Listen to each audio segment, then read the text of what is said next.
Assalamualaikum warahmatullahi wabarakatuh. Channel Mazhab Apa menampilkan fikih-fikih dari sudut pandang 4 mazhab yaitu Hanafi, Maliki, Syafi'i, dan Hambali. Disarikan dari buku-buku fikih yang mengangkat pembahasan dari setiap mazhab. Mempelajari banyak pandangan ulama seputar masalah fikih tentu tidak dimaksudkan untuk membangun perbedaan di antara umat Islam. Namun mengetahui adanya pandangan yang beragam dalam satu masalah adalah justru untuk mempererat persatuan umat Islam. Semoga bermanfaat. Banyak pertanyaan seputar nyanyian atau lagu. Bagaimana hukumnya menyanyi dan mendengarkannya? Apakah sama hukumnya jika bertujuan untuk memberikan semangat? Bagaimana dengan artis atau penyanyinya, dan tempat-tempat hiburan yang terdapat nyanyian? Silakan ditonton videonya hingga selesai agar mendapatkan gambaran yang utuh dari setiap mazhab. Dan jangan lupa subscribe ya. Ternyata begini hukumnya menyanyi menurut pandangan 4 mazhab. Menurut mazhab Hanafi, nyanyian yang dinyanyikan oleh perempuan dengan suara pelan, sekiranya tidak terdengar oleh laki-laki bukan mahram maka tidak ada halangan dari hal itu. Namun jika dinyanyikan dengan suara keras sehingga dapat didengar oleh laki-laki yang bukan mahram, maka hukumnya haram. Terlebih lagi apabila mengandung lirik-lirik yang dapat memancing syahwat dan memicu timbulnya fitnah seperti memperindah minuman keras, menggambarkan ciri-ciri fisik kaum wanita, atau menyeru kepada percintaan dan romantisme dan sebagainya. Adapun laki-laki, apabila nyanyiannya didendangkan untuk mengusir kesepian yang menghinggapi dirinya, atau bertujuan untuk memberi semangat kepada para prajurit, atau menganjurkan untuk berbuat baik dan berjihad, maka boleh. Namun, jika liriknya mengandung kata-kata yang menyebutkan percintaan dan romantisme dan dikhawatirkan akan menimbulkan fitnah bagi perempuan asing yang mendengarkannya, maka dalam keadaan seperti ini hukumnya menjadi haram, seperti yang terjadi sekarang dari berbagai tempat hiburan, di radio, televisi, sinema, pusat-pusat seni dan drama. Nyanyian yang ditampilkan dalam momen-momen bahagia, hukumnya boleh dengan syarat. Dilakukan tanpa menggunakan alat musik. Liriknya tidak terdapat ungkapan-ungkapan yang membangkitkan hasrat dan menimbulkan fitnah. Perkumpulan tersebut pun tidak dilarang. Tidak ada campur baur antara kaum laki-laki dan kaum perempuan. Alasan dikerjakannya bukan apa yang diharamkan.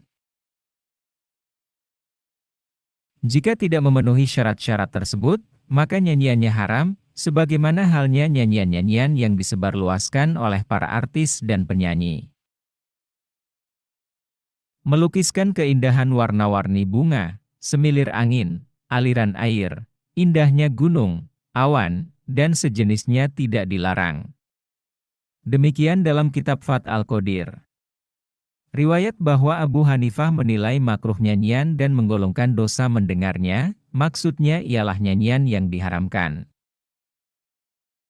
Menurut mazhab Maliki, nyanyian hukumnya haram bagi kaum perempuan dan mendengarkannya pun haram. Kecuali nyanyian yang disampaikan oleh kaum laki-laki dengan ungkapan-ungkapan yang membangkitkan semangat dalam perang, atau untuk menghibur onta dalam berjalan di padang pasir dan tidak disertai oleh alat hiburan dan musik. Imam Malik pernah ditanya tentang nyanyian yang diperkenankan bagi warga Madinah. Ia menjawab, yang melakukannya di antara kita hanyalah orang-orang fasik. Dari Ibnu Mas'ud diriwayatkan bahwa Rasulullah bersabda, nyanyian itu menumbuhkan kemunafikan di hati sebagaimana air menumbuhkan sayuran. Dari Yazid bin Al-Walid diriwayatkan bahwa ia pernah berkata, "Wahai Bani Umayyah, hindarilah oleh kalian akan nyanyian, karena ia dapat mengurangi rasa malu dan meningkatkan syahwat dan melumpuhkan kekesatriaan." Ia dapat menggantikan Khamar dan dapat menimbulkan apa yang ditimbulkan oleh keadaan mabuk. Menurut mazhab Syafi'i, nyanyian yang tak bermutu yang ditampilkan dengan iringan alat-alat hiburan dan musik hukumnya haram bagi kaum perempuan maupun laki-laki, begitu pula mendengarkannya. Telah dikutip dari Imam Syafi'i bahwa ia pernah mengatakan, nyanyian itu adalah hiburan yang makruh menyerupai kebatilan. Barang siapa yang sering melakukannya maka dia orang yang kurang akal dan ditolak kesaksiannya. Telah dikutip dalam kitab Ihya Ulum ad-Din oleh Imam Al-Ghazali bahwa Imam Syafi'i pernah bertutur, "Saya tidak menemukan seorang ulama Hijaz pun yang menilai makruh mendengarkan nyanyian, kecuali yang liriknya mengandung penggambaran kecantikan wanita." Sementara bersenandung sewaktu menggiring onta atau binatang lain, mengenang reruntuhan bangunan dan hujan musim semi, mengindahkan suara melalui bait-bait syair adalah boleh.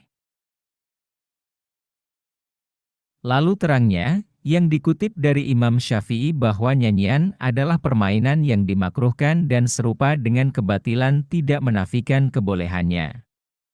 Sebab, yang ia maksud ialah nyanyian yang dilarang, bukan yang diperbolehkan. Dan, yang dimaksud dengan kata-katanya tersebut hanya haram jika menimbulkan hal-hal yang dilarang syariat. Menurut mazhab Hambali, nyanyian hukumnya haram, baik disampaikan oleh kaum laki-laki maupun oleh kaum perempuan apabila lirik-liriknya dapat membangkitkan syahwat bagi orang yang mendengarkannya atau menyebabkan terjadi campur baur antara kaum laki-laki dan kaum perempuan, atau keluar dari sifat malu dan kemuliaan. Mendengarkannya sama status hukumnya dengan menyanyikannya. Seseorang apabila mendengar gambaran tentang Homer, dada, pipi dan menyebut kerinduan dan hubungan, ia pun menggerakkan syahwatnya dan setan pun meniupkan bara api di hatinya dan menggambarkan untuknya gambaran yang keji. Sehingga menyalalah api syahwat padanya, bangkitlah dorongan-dorongan kejahatan, bangunlah pemicu-pemicu fitnah serta mengingatkan anggota-anggota tubuh kepada nikmatnya kekejian. Hal itu merupakan bantuan untuk golongan setan dan penelantaran bagi akal yang mencegahnya, yang merupakan golongan Ar-Rahman, sehingga akan menyeret kepada perbuatan yang haram. Apa-apa yang dapat menyeret kepada perbuatan haram, maka hukumnya pun haram seperti memandang kepada wanita yang bukan mahram dengan syahwat, menyentuhnya atau berduaan dengannya. Sedangkan nyanyian dan memperindah suara itu sendiri hukumnya boleh bahkan dianjurkan saat tilawah Al-Quran, asalkan tidak sampai mengubah huruf atau menambah kata. Kalau dapat mengubahnya maka memperindah suara itu tidak boleh. Demikian, silakan klik like, subscribe, dan share, jika artikel ini bermanfaat.